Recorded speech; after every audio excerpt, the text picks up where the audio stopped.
Од 3 април започнуваат обуките за председателите на избирачките одбори и нивните заменици. Планот за едукација веќе е направен, а обуките ќе ги држат членови од Државната изборна комисија. Затоа што заменик председателот и председателот ќе имаат еден вид симулативна обука, сето тоа ќе се објасни како се пополнува образец 16, како се гласа, како се прима со кутија ливче, како доаѓа болно и немокно, како доаѓа лице инвалидитет, лице слепо и слично. Во меѓувреме, во тек е доделување на решенијата за сите членови на одборите. Ги доделуваме решенијата на представниците, јас како што велам членови и заменик членови од политички партии, бидејќи до 28 февруари тие ни доставија мислам состав на присутни председатели во членови и заменик членови кои ќе бидат во текот на изборите, на самиот процес за време на избори.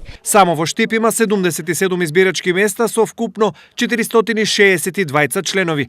Повикот за обука која ќе се спроведува од 3 април важи за 154 од нив кои се на председателската и заменичката позиција.